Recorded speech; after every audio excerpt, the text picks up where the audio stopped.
আলজেরিয়ার বিপক্ষে দুর্দান্ত এক হ্যাট্রিক করে বিশ্বকাপে যৌথভাবে সর্বোচ্চ ১৬ গোলের রেকর্ড ছুঁয়েছেন লিওনেল মেসি। ভেঙেছেন গার্ড মুলার আর রোনালদো রোজারিওকেও। তবে মেসি নিজে এটাকে শুধু সংখ্যার হিসেব বলেও খোদ ব্রাজিলের কিংবদন্তি রোনালদো নাজারিও মুখ খুলেছেন।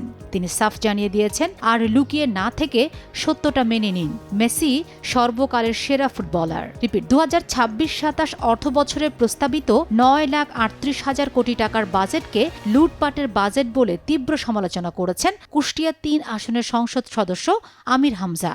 তিনি বলেন, এই বাজেট চানাচুরের মতো, শুনতে ভালো লাগলেও খেলে পেট খারাপ হয়। অর্থ পাচার ঠেকাতে সরকারের কোনো স্পষ্ট পলিসি নেই বলেও ক্ষোভ জানান তিনি। মধ্যপ্রাচ্য যুদ্ধ অবসানে ডিজিটাল প্রযুক্তির মাধ্যমে ঐতিহাসিক ইসলামাবাদ সমঝোতার স্মারক সই করল ইরান ও যুক্তরাষ্ট্র।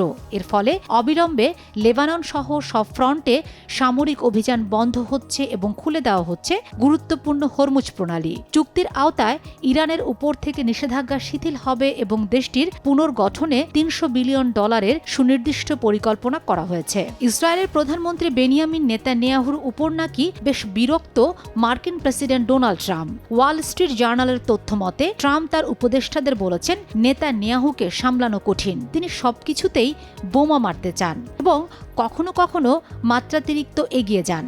ফলে প্রতি ফোনালাপেই নতুন সামরিক হামলার আবদার শুনতে শুনতে ট্রাম্প এখন ক্লান্ত। ইরান ও যুক্তরাষ্ট্রের মধ্যে সমঝোতা চুক্তি সই হতেই বিশ্ববাজারে হু হু করে কমছে অপরিশোধিত জ্বালানি তেলের দাম। ব্রেন্ট ক্রুডের দাম ব্যারেল প্রতি ১.১২% কমে দাঁড়িয়েছে $৭৮.৬৬। বিশ্লেষকরা বলছেন, হরমুজ প্রণালী খুলে দেওয়া এবং ইরানের উপর থেকে নিষেধাজ্ঞা শিথিল হওয়ায় দ্রুত ইরানি তেল বিশ্ববাজারে ফিরবে। আর এই প্রত্যাশাতেই কমেছে দাম।